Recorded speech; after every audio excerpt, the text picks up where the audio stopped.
अपनी बात शुरू करते हैं प्रज्ञा पुराण। ये प्रज्ञा पुराण क्या है? ये लोगों के लिए बिल्कुल नया शब्द है।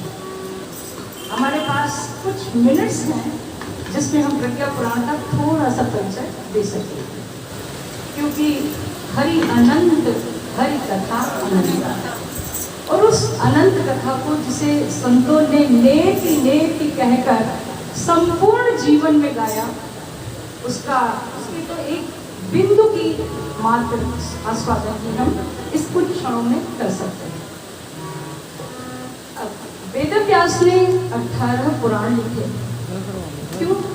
क्योंकि लोक जीवन की जो भी शिक्षाएं देनी होती हैं, यदि वो कथाओं के माध्यम से दी जाती हैं तो बड़ी रुचिकर हो जाती है। जब पुराणों से काम नहीं चला तो उप पुराणों की रचना हुई। भगवान विष्णु के जितने भी अवतार हुए देव शक्ति के, हर अवतार के साथ एक एक पुराण की रचना। वैसे तो आरंभ करना चाहिए था हमें इन्हीं अवतारों की कथा के साथ। सर्वप्रथम हुआ मत्स्य अवतार, यानी भगवान का मछली के रूप में अवतार। जब धरती को जल प्रलय से बचाने के लिए भगवान विष्णु ने मछली के रूप में अवतार लिया और एक नौका में वनस्पति के समस्त बीज, प्राणियों के सूक्ष्म शरीर और सप्त ऋषियों को सुरक्षित स्थान पर पहुंचाया ताकि यह धरती नष्ट न हो सके। उसके पश्चात कच्छप अवतार की कहानी आती है कि जब दुर्वासा ऋषि के श्राप से इंद्र श्रीहीन हो गए, तब समुद्र मंथन की आवश्यकता हुई ताकि श्री को वापस पाया जा सके। मंदराचल पर्वत मथानी बना। वासुकी नाग ने रस्सी बनना स्वीकार किया, लेकिन जब समुद्र में मंदराचल पर्वत फंसने लगा तब भगवान विष्णु ने कच्छप के रूप में अवतार लिया। तो जिस समय जैसी समस्या आई उस समय वैसा वैसा अवतार हुआ। जब हिरण्याक्ष के रूप में असुर ने समस्त संपदा को पाताल लोक में छिपा दिया तब वाराह अवतार हुआ। और जब असुर ने यह वरदान मांग लिया कि न मेरी मृत्यु नर से हो, न पशु मुझे मार सके, न मनुष्य मार सके, न दिन में मरूं न रात में मरूं, न अस्त्र से मरूं न शस्त्र से मरूं, तब नृसिंह अवतार हुआ और उन्होंने न दिन था न रात गोधूल वेला में जंघाओं पर रखकर नख से चीरकर मारा। तो जिस युग की जैसी जैसी समस्याएं आई, उस युग की उन समस्याओं के निराकरण के लिए वैसे वैसे अवतार। प्रज्ञा अवतार के साथ हमारा प्रज्ञा पुराण विनियोग। प्रज्ञा पुराण का आरंभ होता है नारद और विष्णु के संवाद से। इसका प्रथम श्लोक है, लोक कल्याण धर्म धारणा संप्रसारक व्रति यायावरो मान्यो देवर्षि ऋषि सप्तम अव्याहत गतिं प्राप्त गंतुम विष्णु पदम सदा नारदो ज्ञान चर्चार्थम स्थित्वा वैकुंठ सन्निधौ। इसमें नारद की कई विशेषताएं बताई गई हैं। सबसे पहले लोक कल्याण कृत, अर्थात नारद लोक कल्याण के लिए भ्रमण करते हैं। जन सामान्य में जो नारद की छवि है वो कुछ ऐसी है कि नकारात्मक है। अरे भाई वो तो नारद है, लेकिन नारद का उद्देश्य क्या है? उनका प्रत्येक कदम धर्म के उत्थान के लिए होता है, अधर्म के विनाश के लिए होता है। और नारद पृथ्वी का भ्रमण करते हैं। अब क्या है कि गायत्री परिवार का हर परिजन एक नारद है। हम भी अपने गुरुदेव की बात जन जन तक पहुंचाते हैं। आज इतना बड़ा संजाम जुड़ा तो क्या है कि हो गई है पीर पर्वत सी पिघलनी चाहिए, फिर हिमालय से कोई गंगा निकलनी चाहिए। और सिर्फ हंगामा खड़ा करना मेरा मकसद नहीं, मेरी कोशिश है कि ये सूरत बदलनी चाहिए, अर्थात कहीं न कहीं संस्कारों का बीजारोपण होना चाहिए। कल बाल संस्कारशाला की प्रतियोगिताएं हुई और 28 बच्चे उसमें उन्होंने भाग लिया। उन्होंने गायत्री मंत्र लिखा सुंदर ढंग से, कोशिश की। क्या है ये? संस्कारों का बीजारोपण। नारद जी परेशान रहते हैं विष्णु की पीड़ा से, और वे विष्णु की पीड़ा को दूर करने के लिए तीनों लोकों में भ्रमण करते हैं और परम पूज्य गुरुदेव की पीड़ा से पीड़ित रहते हैं उनके शिष्य, और वे जन जन तक अपनी बात पहुंचाते हैं कि कहीं गुरुदेव के सूत्र लोगों तक पहुंचाई जा सके। तो हम सभी नारद हैं। जैसे हम लोग यहाँ सरंजाम जुटाकर बैठे हैं, ऐसे ही एक दिन नारद संकीर्तन करते हुए पृथ्वी की ओर आए। उनका प्रिय संकीर्तन क्या है? आइए मिलकर करते हैं। अब हम सब नारद हैं, तो नारद का प्रिय संकीर्तन है श्रीमन नारायण नारायण नारायण श्रीमन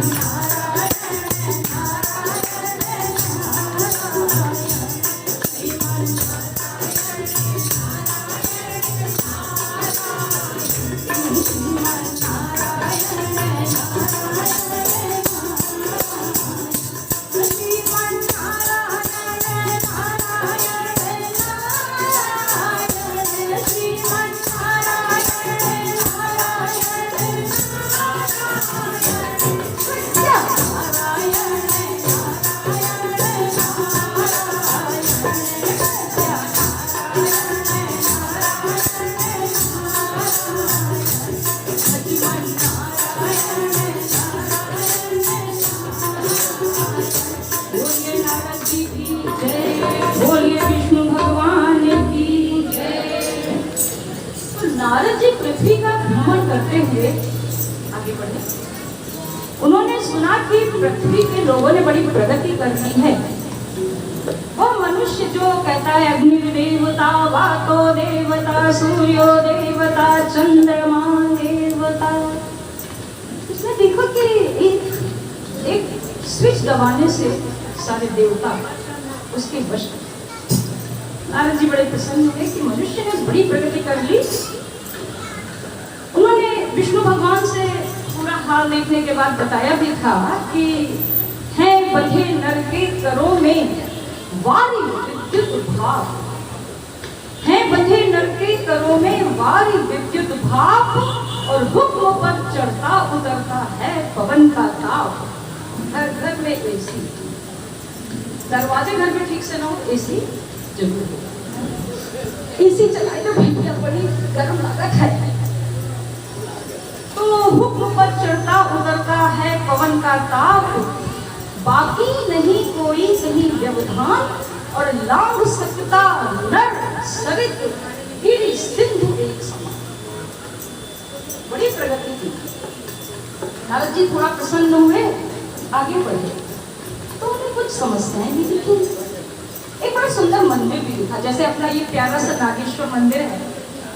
एक भक्त बहुत शीघ्रता से रामायण का पाठ कर रहा था, लेकिन वो पाठ इतनी जल्दी जल्दी कर रहा था, इतनी जल्दी जल्दी कर रहा था कि उसको उच्चारण भी स्पष्ट नहीं था।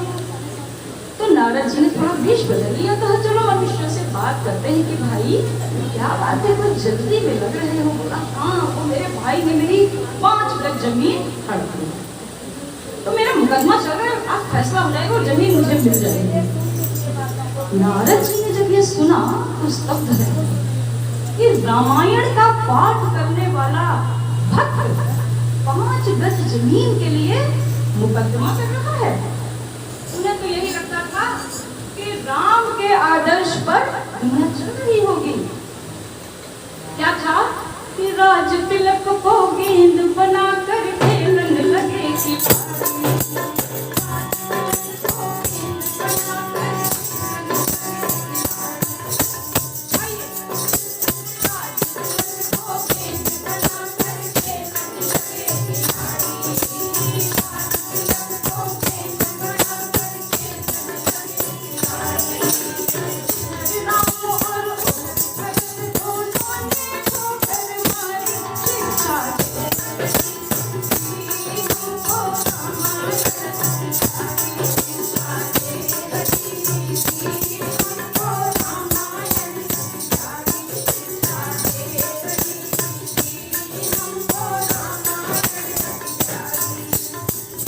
नारद जी थोड़ा आगे बढ़े व्यथित मन से।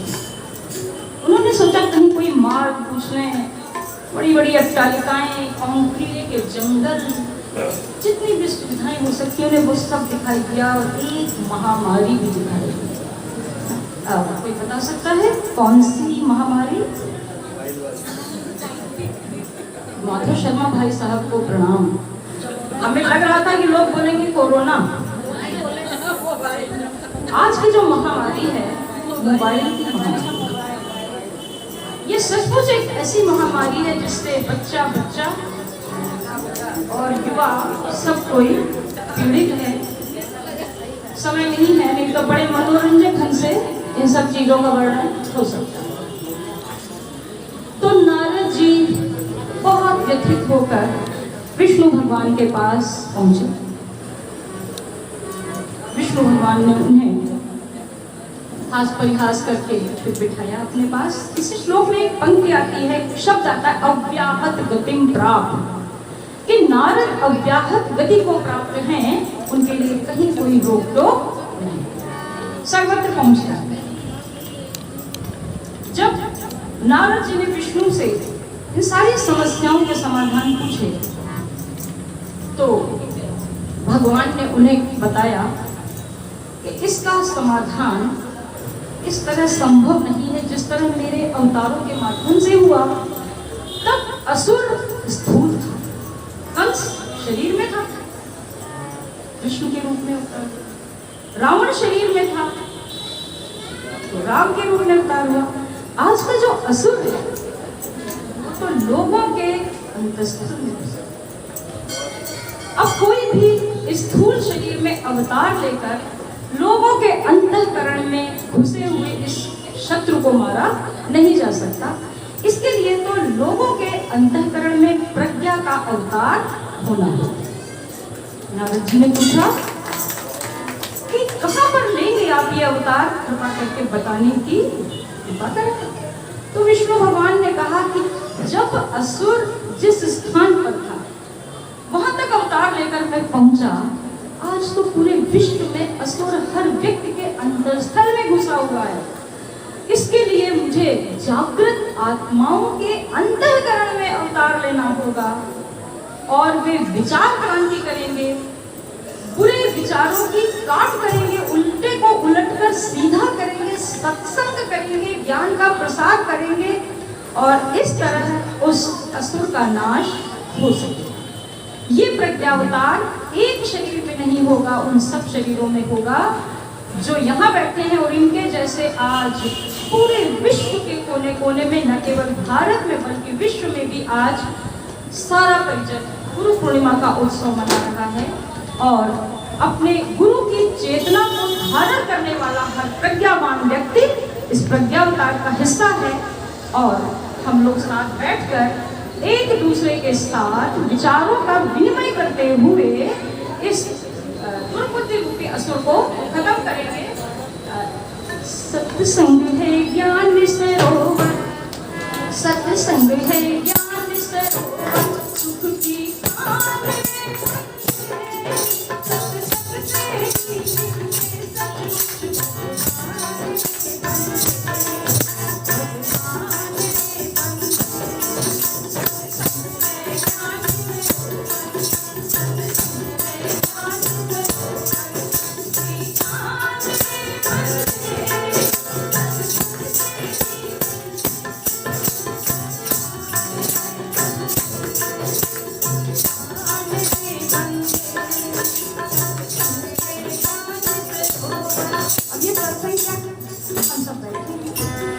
बहाना है, गोरस बेचन हरि मिलन, एक पंथ दो।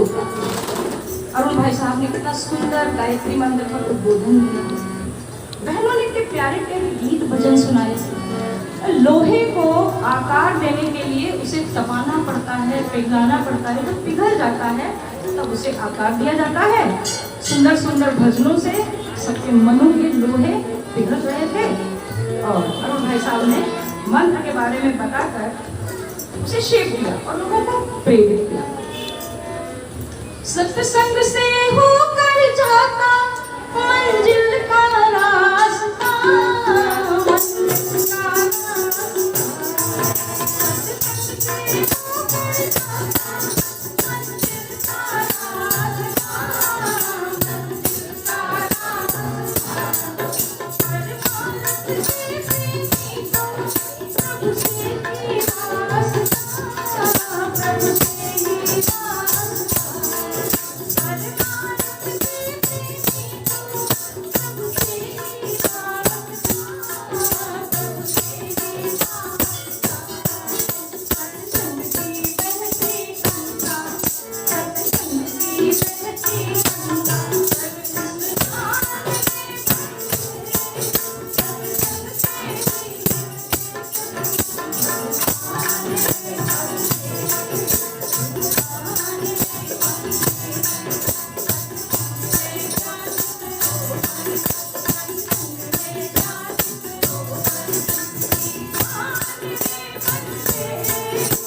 नारद ने अपनी पीड़ा भगवान विष्णु के सामने रखी। तो भगवान विष्णु ने उन्हें प्रज्ञावतार और प्रज्ञा पुराण की जब बात करी, तो नारद ने कहा कि प्रभु, धरती के जन जन तक यह प्रज्ञा पुराण कैसे पहुंचेगा? तो नारद ने कहा कि हिमालय में, हरे भरे आरण्यक में, ऋषि पिप्पलाद के आश्रम में प्रज्ञा पुराण की पावन कथा चल रही है। प्रथम दिवस अष्टावक्र उनसे प्रश्न पूछ रहे हैं और पिप्पलाद उत्तर दे रहे हैं। तुम समाधिस्थ हो जाओ, तुम समाधिस्थ हो जाओ और चलो मेरे साथ उस आरण्यक में चलो और वहां जाकर तुम प्रज्ञा पुराण की पावन कथा को धारण करो और फिर इसे धरती के जन जन तक पहुंचाओ। नारद समाधिस्थ हो गए। आइए ऋषि पिप्पलाद के बारे में थोड़ी जानकारी प्राप्त करते हैं। प्रज्ञा पुराण के प्रथम खंड के बीच ही पिप्पलाद का प्रसंग है, क्योंकि पिप्पलाद के आश्रम में ही यह कथा हुई। ऋषि पिप्पलाद कौन है? ऋषि पिप्पलाद महर्षि दधीचि के पुत्र हैं। जब दधीचि ने अस्त्र शस्त्र बनाने के लिए, वृत्रासुर को मारने के लिए अपनी अस्थियों का दान दे दिया, तो उनका जो मांसपिंड था उसका अंतिम संस्कार हो रहा था। उनकी पत्नी उस समय थी नहीं जिस समय दधीचि ने शरीर त्याग किया था। जब उन्होंने अपने पति को न देखा, एक मांसपिंड को जलते देखा, उन्हें पता चला कि मेरे साथ क्या घटना हुई है, तो वे पति का वियोग सहन न कर सके। उनके पास 3 वर्ष का बालक था। उसे पीपल के वृक्ष के कोटर में रखकर दधीचि की पत्नी अपने पति के साथ सती हो गई। 3 वर्ष का बालक भूख प्यास से व्याकुल होकर चीखने चिल्लाने लगा, रोने लगा, कलपने लगा, लेकिन वहां उसकी आवाज सुनने वाला कोई नहीं था। जब अत्यधिक क्षुधा से व्याकुल हुआ तो उसने पीपल के फल खाकर अपना पेट भरना शुरू किया। इसी तरह वह जी रहा था। एक दिन उधर से नारद ऋषि ने, नारद जी ने पूछा, बालक तू कौन है? बालक ने कहा, स्वामी मैं यही तो जानना चाहता हूं कि मैं कौन हूं। नारद जी ध्यानस्थ हुए और उन्होंने पिप्पलाद को बताया कि तुम तो दधीचि के पुत्र हो, परम त्यागी दधीचि के। पिप्पलाद ने जब पूरी बात जानी तो उनके मन में जो दुख, क्रोध, क्षोभ होना स्वाभाविक था वह तो हुआ ही, लेकिन नारद ने उनके हृदय में ज्ञान और वैराग्य उत्पन्न करके ज्ञान का मार्ग बताया और पिप्पलाद ने घोर तपस्या करी और ब्रह्म ज्ञानी हुए। उन्हीं पिप्पलाद के आश्रम में यह कथा चल रही है और प्रश्नकर्ता कौन है? प्रश्नकर्ता है अष्टावक्र। ये अष्टावक्र कौन है? अष्टावक्र एक बहुत ही विद्वान पंडित के पुत्र थे। जब वे माता के गर्भ में थे तो पिता जब वेद पाठ कर रहे थे तो अचानक कहीं से उन्हें आवाज सुनाई सी, आप ये गलत बोल रहे हैं। ऋषि ने देखा इधर उधर, उन्हें कुछ समझ में नहीं आया। वे आगे बढ़े, पुनः एक आवाज आई, आप गलत मंत्र बोल रहे हैं। इस तरह से जब 7 बार आवाज आई और 8वीं बार जब ऋषि ने ध्यान लगाया तो उन्होंने पाया कि उनकी पत्नी के गर्भ से यह आवाज आ रही है। उन्होंने कहा, अभी तो शिशु तू गर्भस्थ है, अभी तेरा जन्म नहीं हुआ और तूने 8 बार मुझे टोका, 8 बार मेरी त्रुटियां निकाली। मैं तुझे श्राप देता हूं कि जब तू पैदा होगा तो 8 अंगों से टेढ़ा होगा। अष्टावक्र का जन्म हुआ, परम ज्ञानी थे, किंतु वे 8 अंगों से टेढ़े। आज के समय में जरा सा भी शरीर में विकार हो, पैर में जरा सी त्रुटि हो जाए, आदमी टेढ़ा चलने लगता है, हंसी का पात्र हो जाता है। और अष्टावक्र की स्थिति की कल्पना करें कि अष्टावक्र जब चलते होंगे फिरते होंगे तो वो किस तरह चलते हैं। संक्षेप में बताएं कि अष्टावक्र थे पिता के परम भक्त। जब जनक ने उनके पिता को बंदी पंडित से शास्त्रार्थ करवा करके जल में डुबवाकर शर्त के अनुसार जल में डुबवा दिया, तब अष्टावक्र शास्त्रार्थ करने गए। जनक की सभा में उन्हें प्रवेश नहीं मिल रहा था। द्वारपालों ने कहा कि तुम बंदी पंडित से शास्त्रार्थ नहीं कर सकते हो, तुम बालक हो। तब पहली बार जो उन्होंने श्लोक बोला, आज हम सबके लिए सीखने वाली चीजें, उन्होंने कहा वृद्ध वो नहीं होता जिसके श्वेत केश हो, ज्ञान वृद्ध भी होता है, अर्थात वह व्यक्ति जो ज्ञानी हो वह भी वृद्ध होता है। अर्थात अष्टावक्र ने बताया कि वृद्ध होना शान और सम्मान की बात है। कि हम सब उन षोडशियों के लिए, हम सब 16 साल की जो सुंदरियां हैं, हम सब के लिए एक शिक्षा है कि उम्र को छिपाना कोई शान की बात नहीं है। बहुत ही शान की बात है कि हमने जितनी उम्र व्यतीत की उतनी सार्थक ढंग से व्यक्त की और उपलब्धियों के साथ हमने अपनी उम्र व्यतीत की। उम्र के साथ हमारी उपलब्धियां हैं, हमारा आध्यात्मिक ज्ञान है, परार्थ है, परोपकार है, हम गुरु से जुड़े हैं। यह लोक भी बनाया है और परलोक भी हमने बनाया है। कहते हैं कि परमार्थ से जुड़ने का, अध्यात्म से जुड़ने का समय तो वृद्धावस्था होती है, किंतु जिस समय फूल खिल गया, पंखुड़ियां मुरझा गई, पेट में आंत नहीं, मुख में दांत नहीं, सीधे बैठा नहीं जा रहा तो प्राणायाम क्या करें, उच्चारण सही नहीं हो रहा तो जप क्या करें, तो अध्यात्म से जुड़ने का समय वृद्धावस्था नहीं होती है, ब्रह्मचर्य आश्रम होता है। प्रज्ञा पुराण की इस अनंत कथा की एक बूंद है यह, एक गीत। इस सद्गुरु सुमिरे न बावरिया के साथ हम इसको इसलिए समाप्त करेंगे क्योंकि अभी हमारी थोड़ी आगे की गतिविधियां और दीप यज्ञ भी बाकी। तो आइए हम जाने कि सतगुरु सुमिरे न बावरिया, बीती उम्री और जितना समय हमने खो लिया है, तो जितना बाकी है जरा उसका ही प्रयोग कर लें। राजा ने लकड़हारे को चंदन का बाग उपहार में दे दिया था और वो जला जला के कोयला बना के बेचता रहा। भीगी लकड़ियां होने पर पता चला कि ये तो चंदन की लकड़ी है, बोला तो एक ही पेड़ बचा है। तो कोई बात नहीं, हमारे जीवन के बहुत वर्ष व्यतीत हो गए लेकिन कुछ तो बचे हैं। तो आइए एक गीत गाते हैं, फिर दीपक की ओर बढ़ते हैं, आगे के कार्यक्रम की ओर बढ़ते हैं, प्रज्ञा पुराण की कथा, फिर कभी जब ईश्वर चाहिए। सतगुरु सुमिरे ना बावरिया,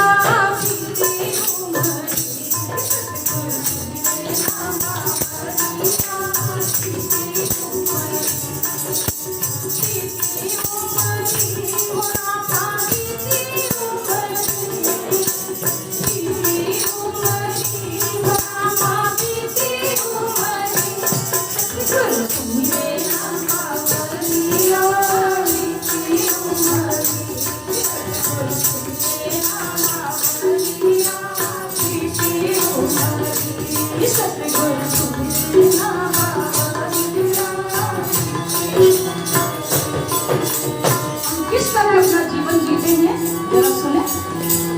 बचपन खोया खेल कूद में पूरी करी पढ़ाई, बचपन खोया खेल कूद में पूरी करी पढ़ाई, बड़ी जवानी चाह है गयो, बड़ी जवानी चाह है गयो, नारी लगे में आई, उपों की विषयों में उमरिया।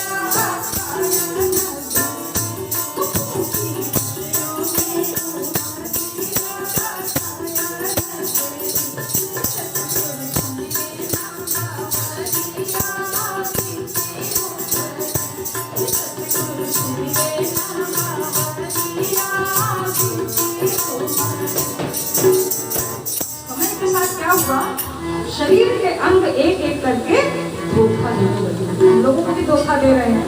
पहले तो आंख धुंधली होती थी, कान बधिर होते थे, अब इन सब के तो ट्रीटमेंट कर देते हैं, लेकिन वो अंग खराब होते हैं जिन्हें कोई ट्रीटमेंट ही नहीं है। जीवन भर दवा खाने के सिवा कोई रास्ता ही नहीं। कान बधिर भय, आंख धुंधली भय, अब फांसी कैसे आवे, कान बधिर भय, आंख धुंधली भय, अब फांसी कैसे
कल प्रात को जाने खिली न खिली, जप ले हरि नाम हरि रसना, फिर अंत समय में फैली लगी। कली काल कुठार लिए फिरता, तन नर्म है चोट झिली न झिली, मलयाचल की शुचि शीतल मंद, सुगंध समीर मिली मंद। तो आइए आज के दिन को अपने जीवन का एक टर्निंग पॉइंट बनाएं। आज की इस गुरु पूर्णिमा पर ये संकल्प लें कि हम प्रतिदिन एक अच्छा कार्य करें। अब देखिए, तमाम सामाजिक समस्याओं में एक बड़ी सामाजिक समस्या है कि हमारे बच्चे हमारे पास नहीं। हमने पूरी जिंदगी केवल अपने बच्चों का मुख देखा और जब बच्चा चला गया तो हम अकेले हो गए। और अगर हम परम पूज्य गुरुदेव के अनुसार चलते हुए समाज केंद्रित जीवन जिए, बाल संस्कार शालाएं चलाएं, तो कब हम अकेले रहेंगे? बिल्कुल अकेले नहीं रहेंगे और हमारा जीवन सार्थक होगा। तो आइए आज कुछ न कुछ ऐसा ही एक अच्छा सा संकल्प ले इस गुरु पूर्णिमा के पावन पर्व पर और थोड़ा थोड़ा दीप यज्ञ की ओर आगे बढ़ते हैं, क्योंकि हमारे बच्चे भी आ चुके हैं। तो दीप यज्ञ की ओर आगे बढ़ने के लिए सबसे पहले सामूहिक पवित्रीकरण के लिए हम एक बहन जी से निवेदन करेंगे कि सामूहिक पवित्रीकरण सबका कर दें और एक साथ सभी लोग पवित्रीकरण का मंत्र बोलेंगे। ओम अपवित्र पवित्र भव। ओम अपवित्रः पवित्रो वा सर्वावस्थां गतोऽपि वा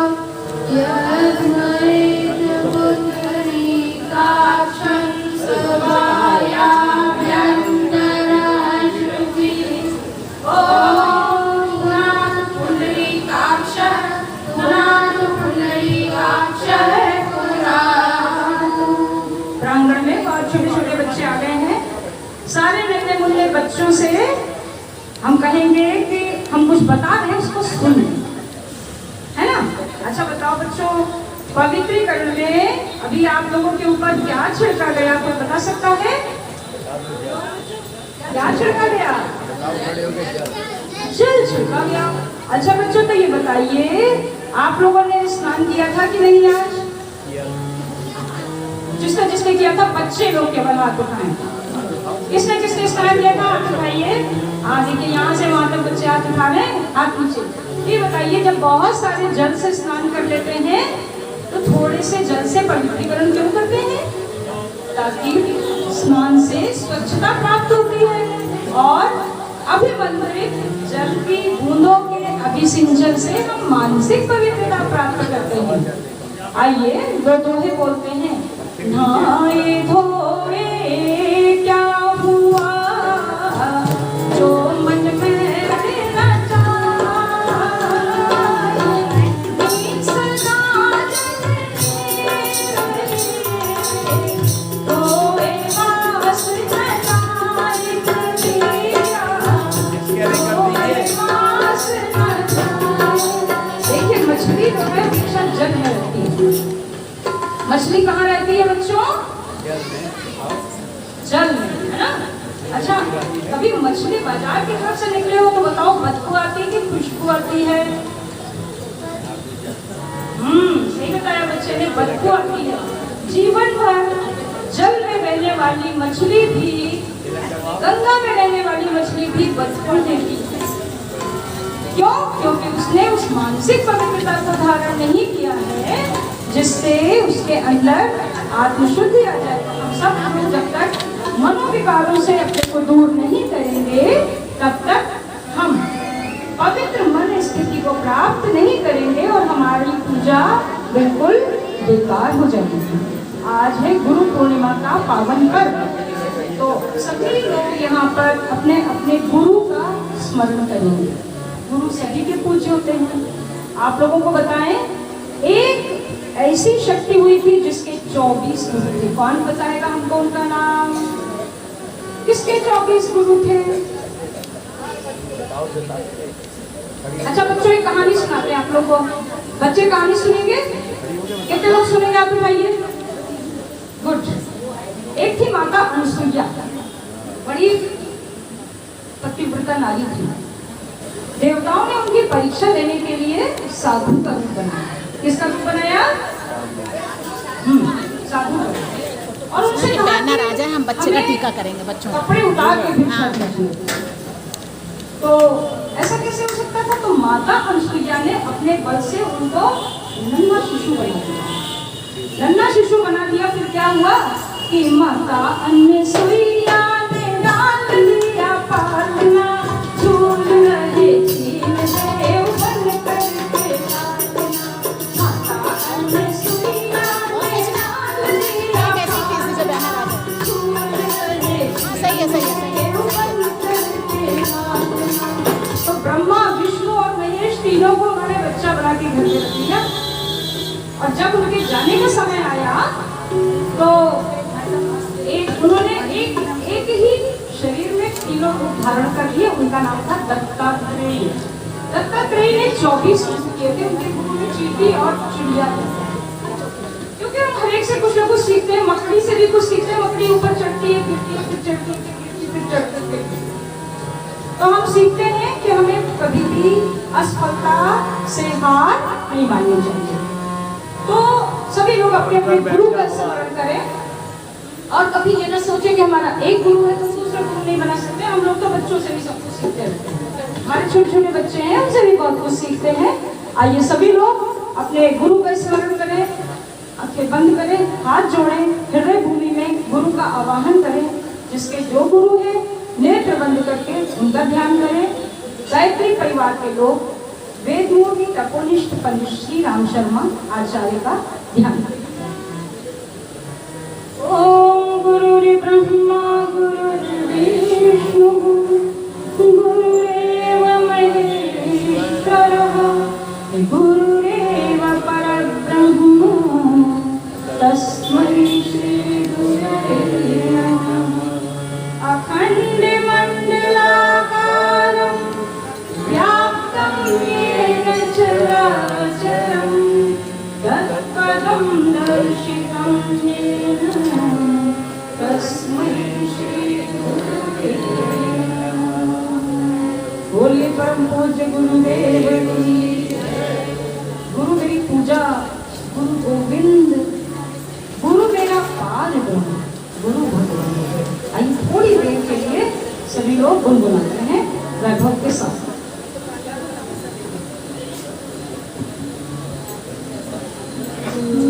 पूजा गुरु गोविंद, गुरु मेरा ब्रह्मा, गुरु भगवंत।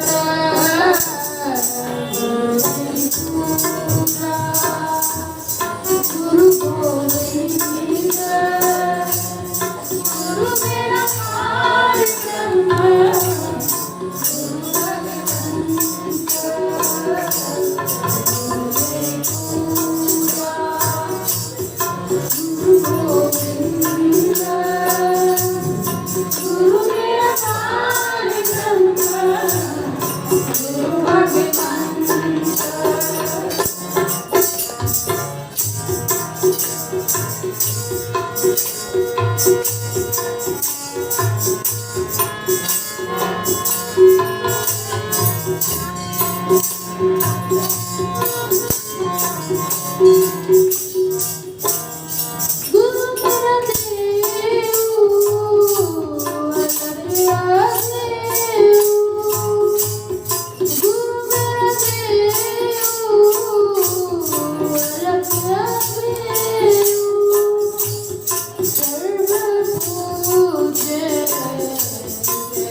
बोलिए परम पूज्य गुरुदेव की।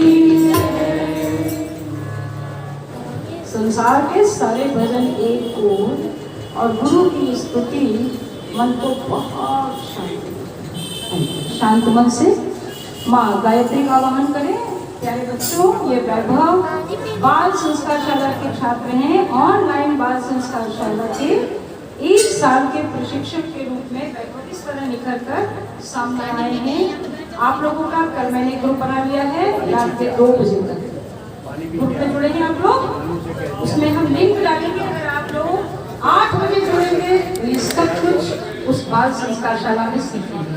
आइए, माँ गायत्री का चित्र सामने है, सभी लोग हाथ जोड़े, माँ गायत्री का आवाहन। ओम मायातु वरदेवी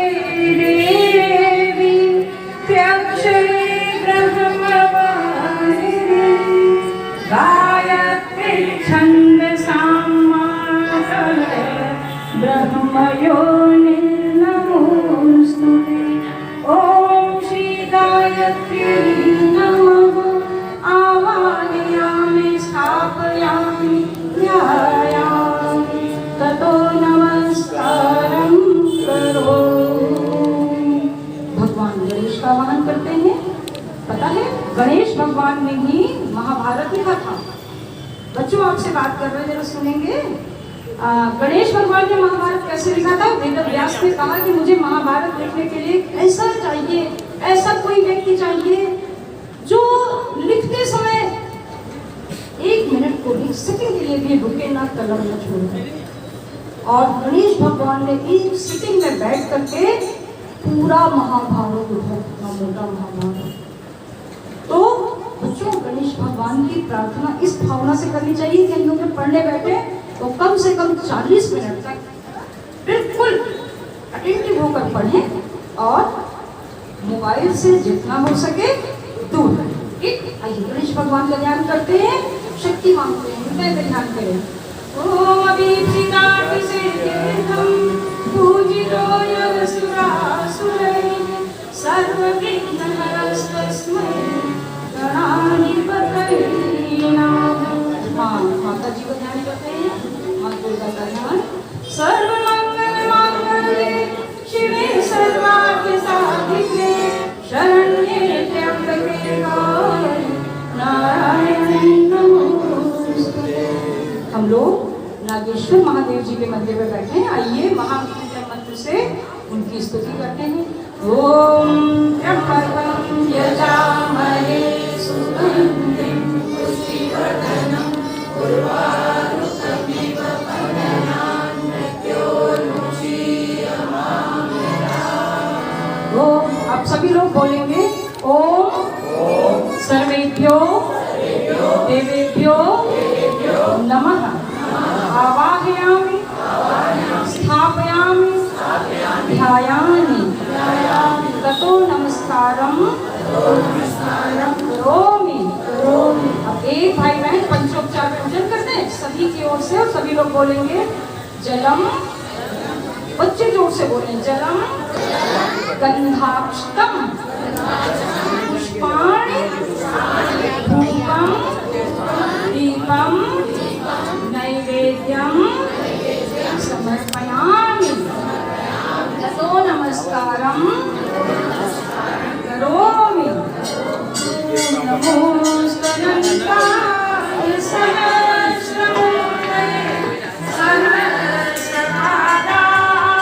शिरोरुमाले सहस्रनाम्नि पुरुषाय शाश्वते सहस्रकोटि युगधारिणे सहस्रकोटि युगधारिणे।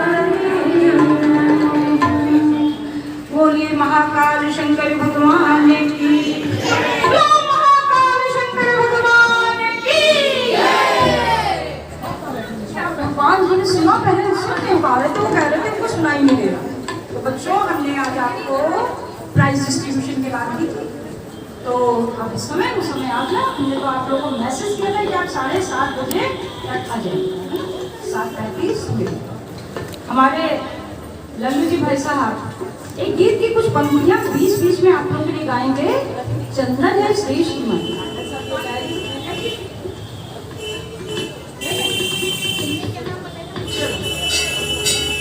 तो गाते हैं फिर प्रेमी भर तू प्रेम में ईश्वर के गुण दया कर, और हम बच्चों को बच्चों के नाम बोलते हैं ताकि वे बच्चे खड़े हो जाएं यदि आए हैं तो। और हमारी जो बहनें जिनकी ड्यूटी है प्राइज डिस्ट्रीब्यूशन में, हमारी संध्या बहन, हमारी रेखा बहन, प्रतिष्ठा जी हेल्प करें। इसे बहुत सारी मदद की जरूरत पड़ती है, तो आप लोग मंच पर जाएं और प्राइज डिस्ट्रीब्यूशन में मदद की जरूरत पड़ेगी तो सबसे पहले हम श्री लल्लू जी अग्रवाल भाई साहब और डॉक्टर आरपी गुप्ता जी से